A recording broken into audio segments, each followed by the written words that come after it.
Hello everyone, how are you? Hello, ma'am. Hello, ma'am. I'm fine. And what What about about you? you? Fine. So student, today we are going to discuss about the exogenic and endogenic force in detail. हमने बेटा last class में इनकी definition discuss की थी, Yes, ma'am. याद है आप सबको? Yes, ma'am.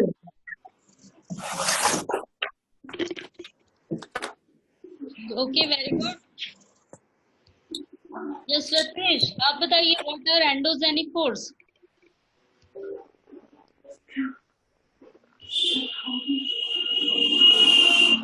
रत्नेश आवाज आ रही है?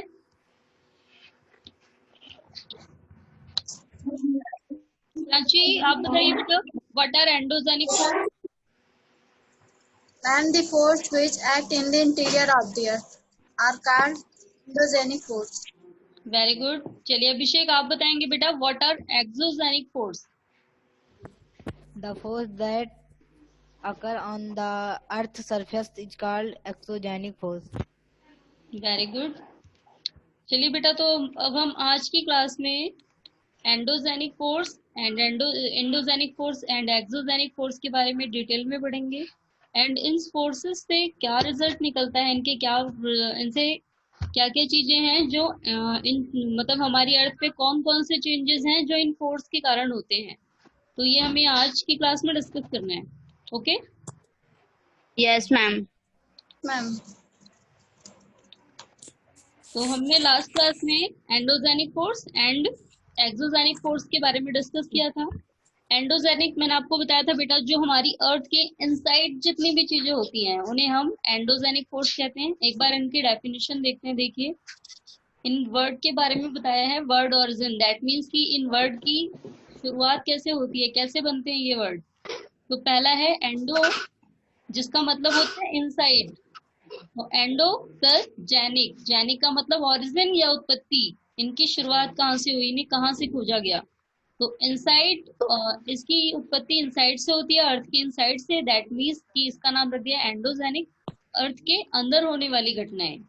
एंड इसके बाद है एक्सो, एक्सो का मतलब होता है outside, and exo plus genic, इसकी जो शुरुआत है, इसकी उत्पत्ति है, वो कहाँ से होती है, जेनिक बाहर से, और इसीलिए इसका नाम रख दिया है एक्सोजेनिक, यानी कि अर्थ से बाहर होने वाली घटनाएं. Okay Yes, ma'am. Yes, ma'am. Yes, ma'am. चलिए, तो अब आगे बढ़ते हैं. हमने endogenic force and exogenic force in दोनों की डेफिनेशन पढ़ी थी. एंड मैंने आपको बताया था बेटा, अर्थ की जो मूवमेंट है, दैट मीन्स कि जो अर्थ पे जितनी भी चीजें होती हैं वो कैसे होती हैं.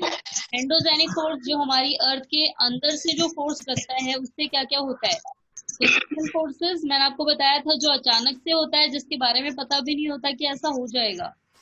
तो ये सडन फोर्सेस होते हैं जो कभी भी हो सकते हैं, और इसी फोर्स की वजह से अर्थक्वेक, वोल्केनो एंड लैंडस्लाइड, ये सारे ही नेचुरल डिजास्टर होते हैं. एंड अगला है डिजास्ट्रोफिक फोर्स, जो कि मतलब ये फोर्स सडन फोर्स में इंक्लूड नहीं किया जाता, इसके बारे में हमें पता होता है कि ऐसा हो सकता है.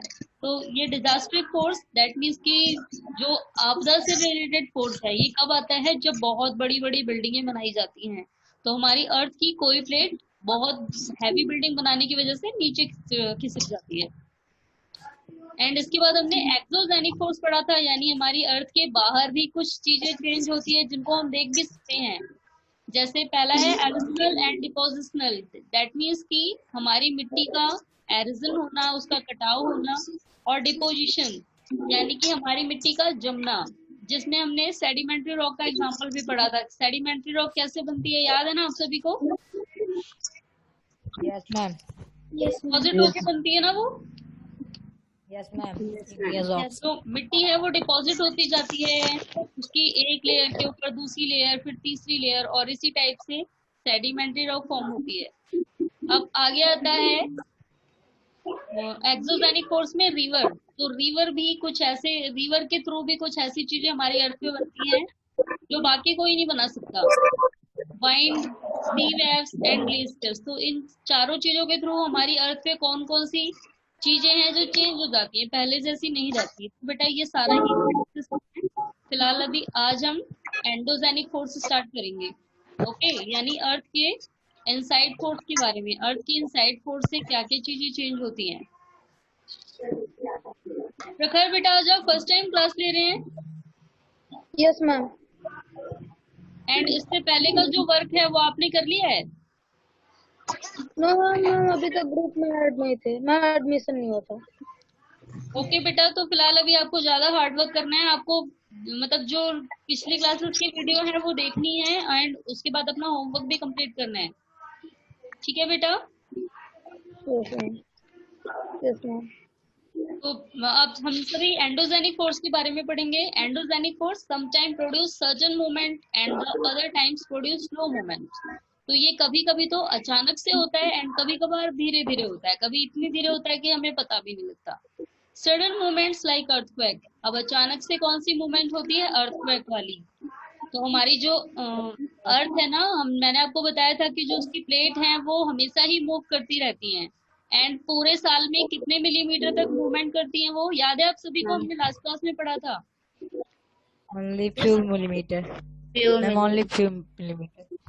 एंड ओनली फ्यू मिलीमीटर, केवल कुछ मिलीलीटर ही वो मूवमेंट कर पाती है और ऐसा हमेशा ही चलता रहता है।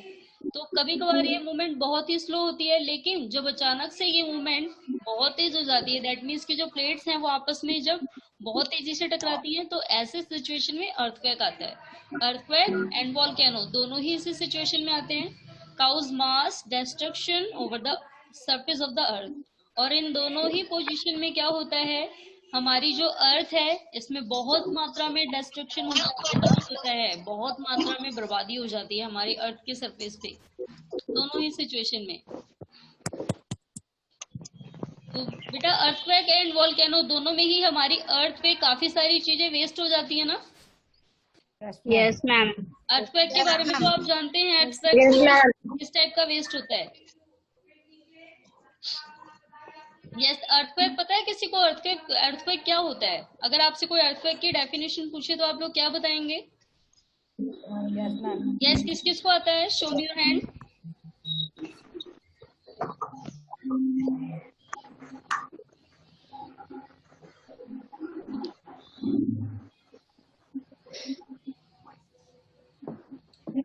चलिए आकृति बताएंगी।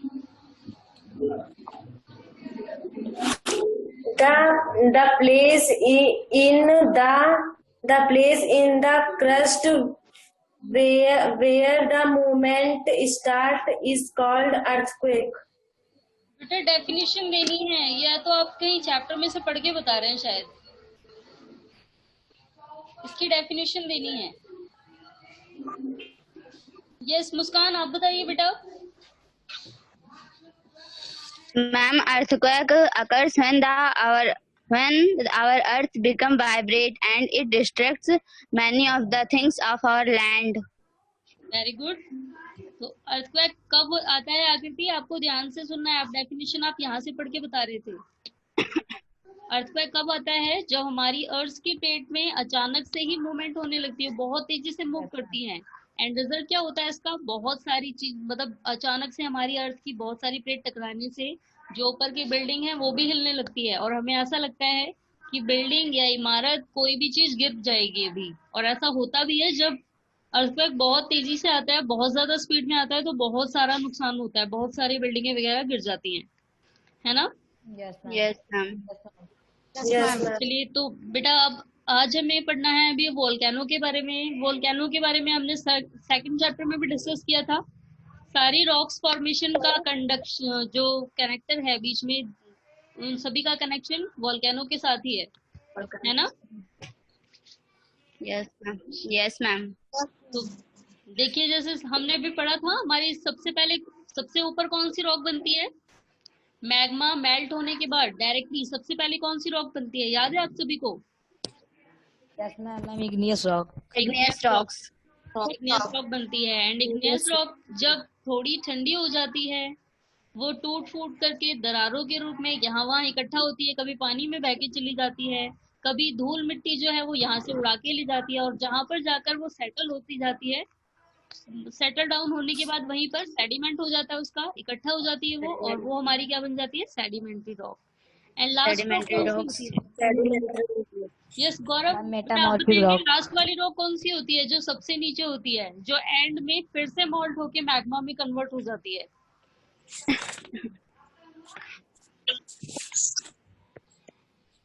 Yes Gaurav. Shreya now you tell.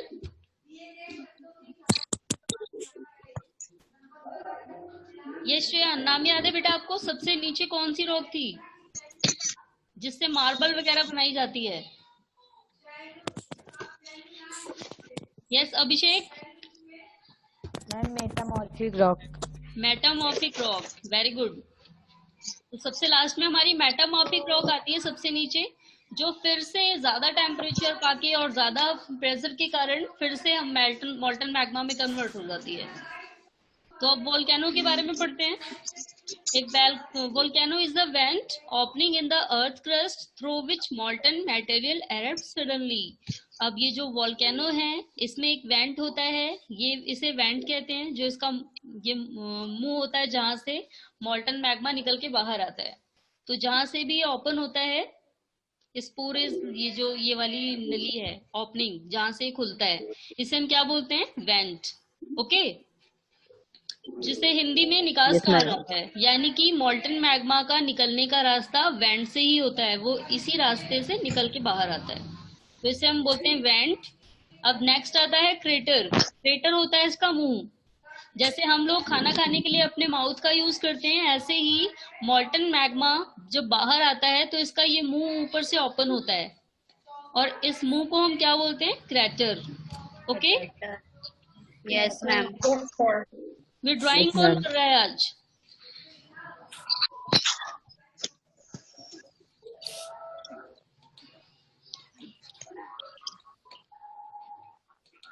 बेटा ये किसी के यहाँ टीवी चल रही है, आवाज आ रही है।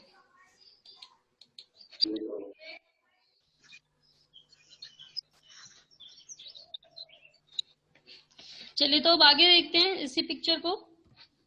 जहां से ये मॉल्टन मैग्मा बाहर निकलता है, ये क्रेटर होता है। एंड लावा के बारे में हम सभी जानते ही हैं, जो अंदर मॉल्टन मैग्मा होता है वो बाहर निकलने के बाद ठंडा हो जाता है और लावा में कन्वर्ट हो जाता है। और इग्नियस रॉक फॉर्म होने के पहले ये लावे के रूप में रहता है, जो लिक्विड फॉर्म में होता है, एंड जब बहुत ही ज्यादा ठंडा हो जाता है, कूल डाउन हो जाता है, तो ये इग्नियस रॉक में कन्वर्ट हो जाता है। ओके, अब ये आती है आपकी Yes, ma'am. Crust. Earth crust है आपकी, ये है मेंटल। हमने बेटा अर्थ की लेयर के बारे में पढ़ा था ना, crust, mental and core. And four. Ma'am Yes, ma'am. याद है ना आप सभी को? Yes, ma'am. यस। चलिए प्राची आप बताएंगे बेटा, सबसे इनर लेयर कौन सी है हमारी अर्थ की? Which I am is? Core. Yes, very good. Inner most layer of the earth is core. And core को 2 टाइप्स में डिवाइड किया गया है। Yes, ma'am. कौन कौन सी? उत्कर्ष आप बताइए।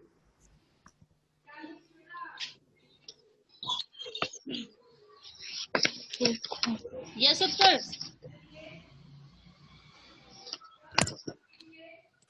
गौरव।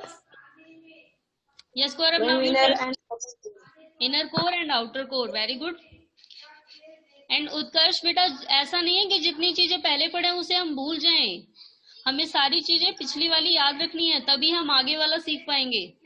जैसे आप लोग पहले अल्फाबेट सीखते हैं, वर्णमाला सीखते हैं, उसके बाद ही मात्राएं सीखते हो, उसके बाद ही वर्ड फॉर्मेशन, अल्फाबेट के बाद ही वर्ड फॉर्मेशन, सेंटेंस फॉर्मेशन सीखते हो। इसी तरीके से जो आपका ये एसएसटी है ना, इसको भी आपको पहले वाला लर्न रखना है, तभी आप आगे वाला समझ पाएंगे। ओके, Yes, चलिए अब ma'am. आगे बढ़ते हैं। तो हम इस पिक्चर के बारे में डिस्कस कर रहे थे। वॉल्केनो मैंने आपको बताया था, जहां से निकलता है, यानी कि इसके निकलने का जो रास्ता है उसे हम क्या बोलते हैं? वेंट। एंड यहीं से मॉल्टन मैग्मा निकल करके बाहर आता है। ओके, अब ये बेटा, ये जहां पर हमारी जो अर्थ है वो स्ट्रेट ही रहती है यहाँ पर, लेकिन जब मॉल्टन मैग्मा मेल्ट होता है ना, तब ये ऊपर की तरफ जाता है, और ये जो स्ट्रेट अर्थ है हमारी, ये माउंटेन का रूप ले लेती है। दैट मीन्स कि जो ये लावा उठता है, ये हर जगह से नहीं निकलता, बीच में ऐसा नहीं है कि हमारी अर्थ स्ट्रेट है तो यहीं से क्रैक हो जाए, यहीं से निकल जाए, ऐसा नहीं होता। ये बहुत ही हाई प्रेशर के साथ निकलता है, और इसीलिए ये प्रेशर के साथ ऊपर की तरफ उठता है और हमारा जो अर्थ है वो एक माउंटेन के रूप में फॉर्म हो जाती है। Okay, Yes, ma'am. Yes, ma'am. इसे हम क्या बोलते हैं? वॉल्केनो। तो बेटा वॉल्केनो के बारे में पता लग गया सभी को, वॉल्केनो कैसे आता है? ये हम फर्स्ट चैप्टर में, सेकंड वाले चैप्टर में ही पढ़ चुके हैं ना वॉल्केनो के बारे में। Yes, ma'am. Yes, ma'am. And यही रीजन है कि आपको इस चैप्टर में वॉल्केनो के बारे में ज्यादा नहीं दिया है, क्योंकि आप लोग पहले ही पढ़ चुके हैं। अब ये अलग बात है कि कुछ लोग भूल गए हैं तो उन्हें दोबारा रिवाइज करना है। तो अब आगे देखते हैं फिर। Similarly when the lithosphere plate move the surface of the earth vibrates. तो बेटा अभी मैंने आपको बताया था, ये देखिए एग्जांपल, ये आपकी जमीन है और इसकी जो प्लेटें हैं वो हिलती रहती हैं। दैट मीन्स कि जब मॉल्टन मैग्मा गर्म होता है तो जो प्लेटें हैं ना वो इधर उधर हिलती रहती हैं। ये और जब इसका टेम्परेचर बहुत ज्यादा हो जाता है तब वो मॉल्टन मैग्मा ये कहाँ बाहर निकल जाता है और एक माउंटेन का रूप ले लेता है। और इससे पहले यानी कि वॉल्केनो आने के पहले ये जो मॉल्टन मैग्मा है, जब तक बहुत ज्यादा गर्म नहीं होता तब तक हमारी अर्थ सरफेस के नीचे तैरता रहता है। ठीक है, Yes, ma'am. मैंने आपको इसका एग्जांपल भी दिया था, जैसे आप लोग पानी बॉईल करते हैं और उसके ऊपर प्लेट रख देते हैं, तो सेम इसी तरीके से जो मॉल्टन मैग्मा है वो अंदर बॉयल होता रहता है और जिस तरह आपकी ऊपर वाली प्लेट हिलती है उसी तरह हमारी अर्थ की प्लेट भी हिलती रहती है, बट वो बहुत धीरे हिलती है इसलिए हमें पता नहीं लगता। और इन प्लेटों की वाइब्रेशन, जब ये हमारी अर्थ प्लेट की जो वाइब्रेशन है वो ज्यादा हो जाती है तो इसे ही हम क्या कहते हैं? Earthquake. The vibration can travel all round the earth. These vibration are called earthquake. And जो बेटा जो earthquake है ये पूरे पार्ट में नहीं आता और ऐसा भी नहीं है मैं जो वॉल्केनो है ये भी पूरे पार्ट में नहीं आता है। क्या होता है, किसी एक पर्टिकुलर सेंटर पे कभी भी earthquake भी आ सकता है और किसी भी एरिया में वॉल्केनो भी हो सकता है। लेकिन जो earthquake है बेटा ये आपके भी एरिया में आ सकता है, लेकिन जो वॉल्केनो है ये मेनली या तो सी लेवल के नीचे होता है या फिर पहाड़ों पर होता है। अब इसका कोई रीजन बताएगा कि ये प्लेन्स एरिया में क्यों नहीं होता और पहाड़ों में ज्यादा होता है एंड समुद्र के नीचे ज्यादा होता है? इसका क्या रीजन है? यस, कोई जानता है इसका आंसर? वोल्केनिक एरप्शन या तो सी लेवल के नीचे होता है ज्यादा, समुद्र के नीचे, या फिर पहाड़ों पे होता है, ऊंचे ऊंचे पहाड़ों पे। इसका रीजन किसी को नहीं पता ऐसा क्यों होता है? चलिए गैस करिए आप लोग क्यों होता होगा ऐसा। यस अभिषेक आप पहाड़ों को पता है। And because when the mountain the heatness will be very high, then the molten magma will be get start to boil, and after some days when it will be high temperature, then the volcano will be come outside. Okay very good. चलिए yes गौरव आप बताएंगे बेटा ऐसा क्यों होता है, क्या लगता है आपको? वह माउंटेन के ऊपर इसलिए होता है क्योंकि वह माउंटेन सन से थोड़ा ऊपर होता है, इसलिए वहाँ पे ज्यादा वोल्केनिक एरप्शन होता है। एंड सी लेवल के नीचे क्यों होता है ज्यादा? मैम क्योंकि सी लेवल के पास इसलिए ज्यादा होता है क्योंकि मैम जो वाटर साइकिल होती है वहाँ पे सी लेवल में जो ज्यादा मतलब धूप होती है इसलिए वहाँ पे ज्यादा होता है। चलिए मुस्कान नाउ यू टेल, आपको क्या लगता है, आप गेस करिए। Ma'am, volcano erupt on the mountain because it become in the form of mountain to erupt outside of the earth, so it occurs on the mountains. And sea level के नीचे क्यों होता है? Ma'am, because when the water cycles process continue and the molten magma also comes in the water cycle, so it erupts in the seas or oceans. चलिए बेटा well tried. अब मैं बताती हूँ आपका एग्जैक्ट रीजन क्या है इसका। सबसे पहले हम आते हैं माउंटेन एरिया पे। माउंटेन एरिया पे वॉल्केनो क्यों होता है? बेटा आपने माउंटेन एरिया देखा है, ऐसा ही होता है ना, इसी टाइप का। Yes, ma'am. यानी कि वहां पर जो लोग रहते हैं मतलब जहाँ की भी जगह यूज करते हैं वो केवल इतने वाले एरिया को या यहाँ के किसी पर्टिकुलर एक एरिया को यूज करते हैं। क्या कभी ऐसा हो सकता है कि इस पूरे पर्वत को उखाड़ने के बाद लोग इसे प्लेन बना के यहाँ पर बस जाएं? नो, नहीं होता है ना ऐसा, नो और ऐसा काफी नो मुश्किल भी है। मैम। तो और एक बात और है कि यहाँ पर जितने भी माउंटेन रीजन हैं, दैट मीन्स कि जितने भी हिल स्टेशन वगैरह हैं वो सभी कोल्ड हैं, सारे ही कोल्ड प्लेसेस है ना। Yes and ma'am. जहाँ पर भी Yes. बहुत ज्यादा ठंड होती है, बहुत ज्यादा ठंडक होती है, उसके हम अगर बहुत नीचे जाएं तो वहाँ टेम्परेचर बहुत ज्यादा हाई होगा।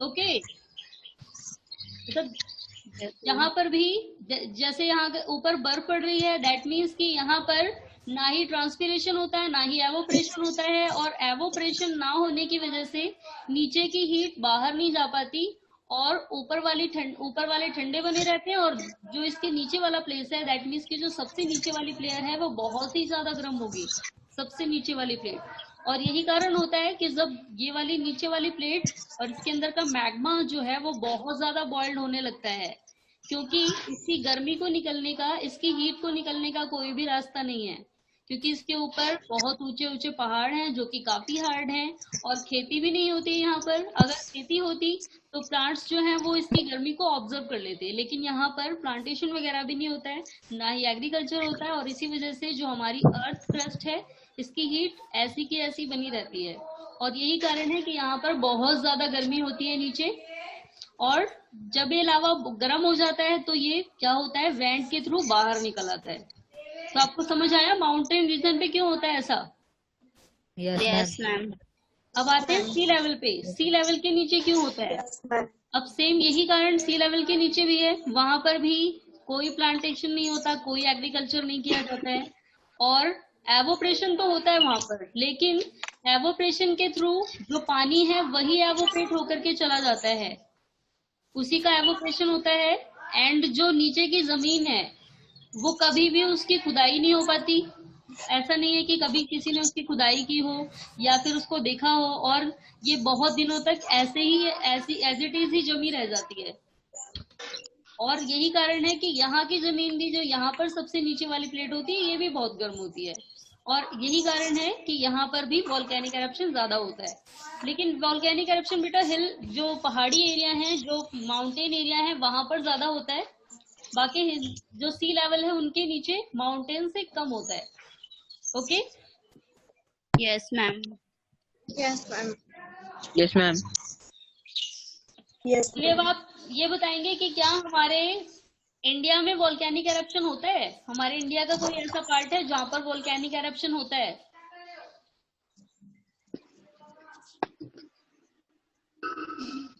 नहीं पता है किसी को। चलिए, आपने एग्रीकल्चर वाला कोई चैप्टर पढ़ा होगा जिसमें ब्लैक सॉइल कॉटन की खेती के लिए बताया जाता है, बहुत ही वो उसके लिए बहुत ही ज्यादा सुटेबल होती है। तो काली मिट्टी कहाँ पाई जाती है, इंडिया के किसी एरिया में पाई जाती है ब्लैक सॉइल।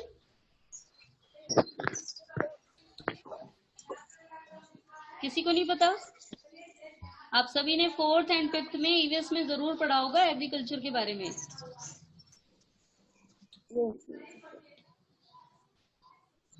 नहीं याद है। चलिए, अब आज का आपका ये होमवर्क है, आप नेक्स्ट क्लास में ना पता लगा के आएंगे कि ब्लैक सॉइल कहाँ पर पाई जाती है, क्योंकि जहां पर ब्लैक सॉइल पाई जाती है वहीं पर कहीं ना कहीं वॉल्केनिक एरप्शन हुआ था, और वॉल्केनिक एरप्शन के थ्रू जो मॉल्टन मैग्मा निकला था उसने बाहर निकल के सारी मिट्टी को जला दिया, और यही रीजन है कि वहां की मिट्टी काली हो गई है।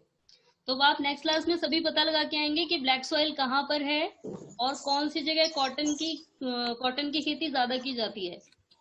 Okay, yes ma'am. और तभी आपको ये भी पता लगेगा कि हमारे इंडिया के कौन से पार्ट में वॉल्केनिक एरप्शन हुआ था। ठीक है बेटा। Yes ma'am. चलिए, तो अब आगे बढ़ते हैं फिर। तो हम पढ़ रहे थे अर्थक्वेक के बारे में। ये जो वाइब्रेशन है, हमारी अर्थ प्लेट जब टकराने लगती हैं और इनकी जो टकराहट, जब इनका वाइब्रेशन ज्यादा हो जाता है तब अर्थक्वेक आता है। अब ये देखिए, आपको पिक्चर में दिखाया है, हमारी जो अर्थ की प्लेट है वो नीचे वाली टकराएंगी तो ऑब्वियस सी बात है ऊपर वाली में भी टकराहट शुरू हो जाएगी। नीचे की अगर जो क्रस्ट मेंटल कोर हमने पढ़ा था, तो इससे अगर किसी एक लेयर में टकराहट होगी तो हो सकता है कि नीचे वाले लेयर में ज्यादा वाइब्रेशन हो, लेकिन ऊपर वाले एरिया में भी थोड़ा बहुत वाइब्रेशन महसूस किया जा सकता है, फील कर सकते हैं हम उसे।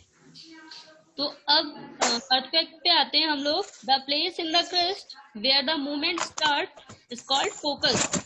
तो बेटा हमारी अर्थ क्रस्ट में, ये पूरी अर्थ क्रस्ट दी हुई है हमें, जहां से वाइब्रेशन शुरू होता है, दैट मीन्स कि यहाँ पर वाइब्रेशन होता है और इसके आसपास की जो प्लेट है वो दूर होने लगती हैं, टकराने लगती हैं।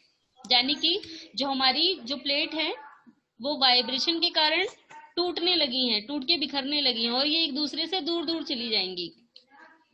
ओके, तो जहां से शुरुआत होता है उसे हम क्या बोलते हैं? फोकस। ओके बेटा, Yes, ma'am. चलिए मुस्कान ने टाइप करके भेजा है गुजरात, महाराष्ट्र, हरियाणा एंड तमिलनाडु, यहाँ पर कॉटन की खेती होती है। लेकिन अभी आप बेटा एग्जैक्ट प्लेस पे नहीं पहुंचे कि कहाँ पर सबसे ज्यादा ब्लैक सॉइल है। इन एरिया में कॉटन की खेती होती है बट उतनी ज्यादा नहीं होती। एक हमारे एरिया में, एक हमारे इंडिया का एक ऐसा स्टेट है जहाँ पर ब्लैक सॉइल बहुत ही ज्यादा है।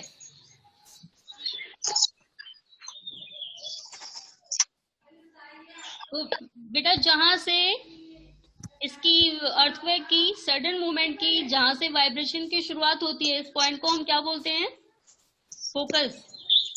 आप सभी को याद रखना है, ठीक है? अभी ये वाला टॉपिक पढ़ाने के बाद मैं सभी से क्वेश्चन पूछूंगी एंड तभी क्लियर होगा कि कौन कौन ध्यान से सुन रहा है। तो जहां से हमारी अर्थक्वेक की वाइब्रेशन की शुरुआत होती है, दैट मीन्स कि सबसे पहले यहाँ पर हिलना शुरू होता है और उसके बाद जो आसपास की जो प्लेटें हैं वो दूर दूर होने लगती हैं। दैट मीन्स कि ऊपर वाले पार्ट में भी वाइब्रेशन हो रहा है और सारी प्लेटें दूर दूर जाने लगी। तो अब इसे हम बोलते हैं फोकस। अब नेक्स्ट चीज और आती है एपी सेंटर। फोकस के जस्ट ऊपर, यानी फोकस जहाँ पर, जहां से वाइब्रेशन स्टार्ट होता है, जस्ट उसी के ऊपर वाले पार्ट में भी बहुत ज्यादा वाइब्रेशन होता है और उसके आसपास की जो प्लेट है वो टकराने लगती हैं, क्योंकि ये वाले पार्ट पे हम नहीं रहते, हम इस वाले पार्ट पे रहते हैं। ओके, ये अंदर वाला पार्ट है, इनसाइड वाला, और ये टकरा रही हैं यहाँ पे प्लेटें, यहाँ से वाइब्रेशन शुरू होता है, इसे हम फोकस कहते हैं। फोकस को हम लोग देख नहीं सकते, ना हम फोकस का पता लगा सकते हैं, लेकिन जिस क्रस्ट पे हम रहते हैं, जहां पर हम देख सकते हैं कि कहाँ से अर्थक्वेक की शुरुआत हो रही है, उसे हम क्या बोलते हैं? AP centre. ओके, याद रखेंगे आप लोग दोनों में क्या डिफरेंस है, फोकस में एंड एपी सेंटर में। Yes ma'am. आपका जो फोकस है बेटा ये अर्थ क्रस्ट के नीचे होता है, जहां से शुरुआत होती है सडन मूवमेंट की या अर्थक्वेक की, एंड इसके बाद जो फोकस के जस्ट ऊपर वाला पार्ट जो हमारी अर्थ क्रस्ट पे होता है, जहां पर हम लोग रहते हैं, उस पार्ट को हम एपी सेंटर बोलते हैं और इस पार्ट में भी सबसे ज्यादा वाइब्रेशन होता है। Okay, yes ma'am. और एक बात और बेटा, जितने भी एरिया यहाँ पर हैं, दैट मीन्स कि जो एपी सेंटर पे जो घर बना होगा, जब भी अर्थक्वेक आता है तो इस एरिया में जो घर बना होगा वो तो जरूर गिर जाएगा, चाहे बाकी एरिया वाले हिल हिल के रह जाएंगे, लेकिन यहाँ पर जो एपी सेंटर पे अगर जो भी बिल्डिंग, जो भी घर बना होगा वो जरूर गिर जाएगा, क्योंकि वहां पर वाइब्रेशन सबसे ज्यादा होता है। Okay, yes ma'am. देखिए आपको दिया भी हुआ है, vibration travel outwards from the epicentre as waves. तो जो वाइब्रेशन है ये हमारे एपी सेंटर से बाहर की तरफ होता है, यानी कि इधर की तरफ और इधर की तरफ, और उसके बाद जो ग्रेटेस्ट डैमेज है, सबसे ज्यादा बर्बादी कहाँ पर होती है? Closest to the epicentre, जो एरिया हमारे एपी सेंटर के पास है वहां पर। एंड जैसे जैसे हम एपी सेंटर से दूर जाएं तो खतरा थोड़ा थोड़ा कम होता जाता है, यानी कि यहाँ वाले एरिया में इससे कम खतरा होगा, अगर हम और आगे जाएं तो यहाँ पर और कम खतरा होगा, और हम इससे आगे वाले एरिया में जाएं तो यहाँ पर और कम खतरा होगा, लेकिन सबसे ज्यादा खतरा एपी सेंटर पे होता है। ओके, तो बेटा आप सभी को इतना समझ आ गया? Yes ma'am. Yes, ma'am. अब एक बार इसका डायग्राम देखना है, इसे हम एपी सेंटर कहते हैं, आप लोग समझ ही गए होंगे। Yes ma'am. और Yes, इसके ma'am. बाद जो बेटा इसकी जो तरंगे हैं, यानी कि जो इसका एरिया है, जितने एरिया में वाइब्रेशन पहुंच पा रहा है, यहाँ वाले एरिया में नहीं पहुंच रहा है तो हम इसको इंक्लूड नहीं करेंगे। जितने एरिया में इसकी वेव्स, इसका वाइब्रेशन पहुंच रहा है, इसको हम क्या बोलते हैं? Seismic waves radiate area. Okay, क्या बोलते हैं? Yes, seismic waves radiate area, यानी कि ऐसा एरिया जहां पर सेस्मिक वेव्स का रेडिएशन पहुंच पा रहा है। अब आता है सेस्मिक वेव्स क्या क्या होता है, किसे कहते हैं हम सेस्मिक वेव्स? तो बेटा सेस्मिक वेव्स वो पावर है, वाइब्रेशन की वो पावर जो एपिसेंटर से बाकी एरिया में कनेक्ट होती है। ठीक है, इसे हिंदी में भूकंपीय तरंगे कहा जाता है, सेस्मिक वेव्स को। तो ये एपिसेंटर से बाकी एरिया की तरफ जाती हैं, और जितने एरिया भी हमारे अर्थक्वेक से अफेक्टेड होंगे वहां तक सेस्मिक वेव्स पहुंचेगी। Okay, yes, ma'am. Yes, ma'am. चलिए तो आज फिलहाल इतना ही। अब हम नेक्स्ट क्लास में वेव्स के बारे में पढ़ेंगे। अब आपको पता है जो वेव्स है, आपको देखने में तो ऐसा लग रहा है कि जो वेव्स हैं ये एक सर्कुलर पार्ट बना हुआ है और इसी तरीके से जो अफेक्टेड एरिया है वो ऐसा ही होता है, लेकिन ऐसा नहीं है। जब भी भूकंप आता है तो वो अलग अलग तरीके से आता है, ऐसा नहीं है कि सर्कुलर ही आएगा। कभी कभार जो एपी सेंटर होता है उसके एक ही तरफ ज्यादा नुकसान होता है, या फिर हो सकता है कि जो एपी सेंटर है उससे इधर की तरफ ज्यादा नुकसान हो। तो ये अलग अलग वेव्स के रूप में होता है, तो हम इनके बारे में नेक्स्ट क्लास में डिस्कस करेंगे। Okay Yes, ma'am. Yes ma'am. बेटा, आज जितना पढ़ा है सभी को समझ आया? Yes ma'am. Yes, ma'am. चलिए अब आप सभी से क्वेश्चन पूछ लेते हैं। नेक्स्ट क्लास में हम एक एरिया के बारे में डिस्कस करेंगे जहां पर भूकंप आया था। आप में से किसी को याद है कहां पर भूकंप आया था? अभी जल्दी में।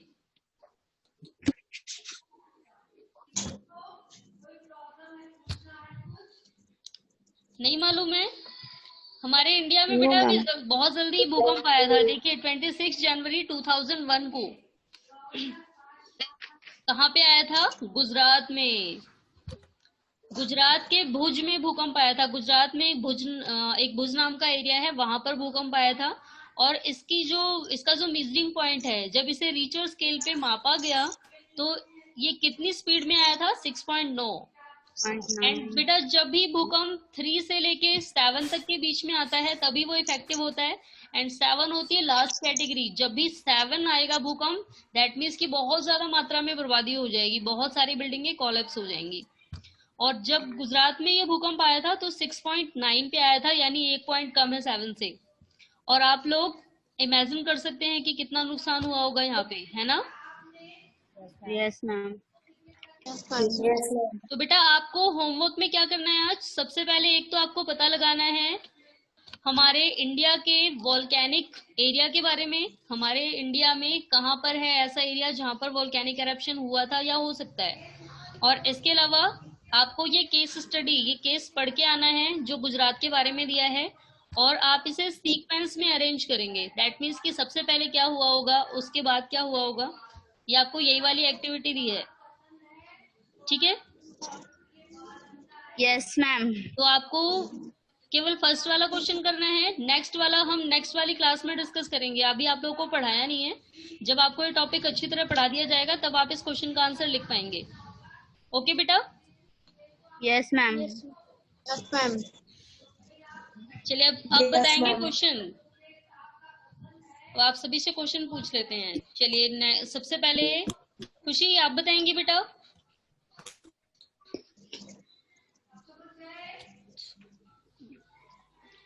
यस, खुशी बताएंगी जहां से अर्थक्वेक की शुरुआत होती है हमारी अर्थ क्रस्ट के नीचे, उस पॉइंट को किस नाम से जाना जाता है?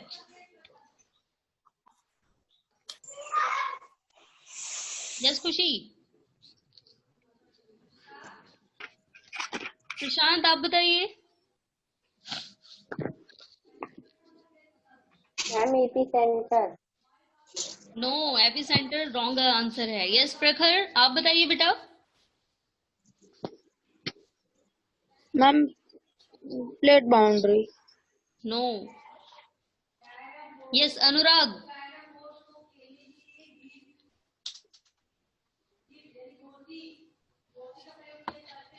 अनुराग बेटा माइक ऑफ है, माइक ऑन करके बोलिए।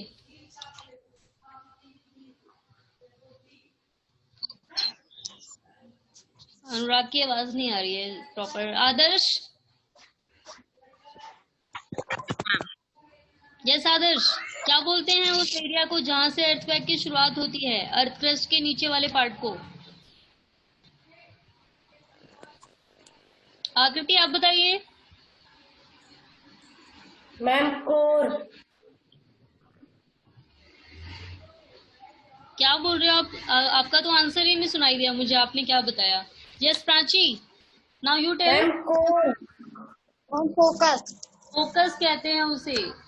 प्रशांत, प्रखर, आकृति ध्यान से सुनिए, आप लोग सुनते नहीं हो। मैंने अभी आपसे पूछा है, अर्थ क्रस्ट के नीचे जहां से अर्थक्वेक की शुरुआत होती है, इस पॉइंट को हम क्या बोलते हैं? फोकस। फोकस। चलिए अब next question. Yes Muskan, now you tell, what are seismic waves? Ma'am, when the earthquake occurs, it spread in many areas and with the waves, and that waves is called seismic waves. Okay, very good. चलिए next, गौरव हैं या disconnect हो गए हैं? नहीं है गौरव। रत्नेश, आवाज आ रही है आपको?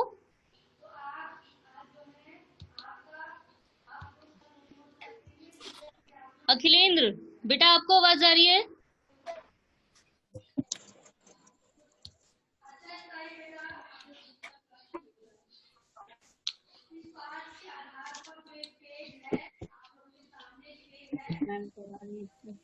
आप लोग नेटवर्क वाले एरिया में नहीं बैठते क्या? आप लोग को केवल आप सुनना चाहते हैं चैप्टर को, कुछ बताना नहीं चाहते।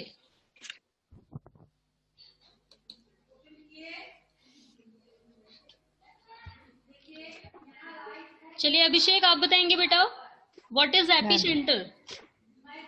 Ma'am, epicenter is the place on the earth surface above the focus area. Very good. चलिए अब उत्कर्ष, आप बताएंगे। आपसे मैं बहुत ही सिंपल सा क्वेश्चन पूछती हूँ उत्कर्ष, आई होप आप जरूर आंसर दे देंगे। आपको बताना है वोल्केनिक एरप्शन सबसे ज्यादा किस एरिया में होता है?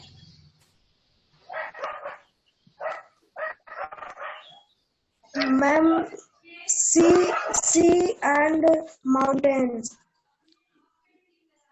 Under the sea level and mountain. Okay, चलिए अब नेक्स्ट क्वेश्चन। आकृति, आपको बताना है वोल्केनिक एरप्शन जिस रास्ते से होता है, दैट मीन्स कि जहां से मॉल्टन मैग्मा बाहर निकल के आता है, उस रास्ते को क्या बोलते हैं हम? क्या नाम दिया गया है उसे?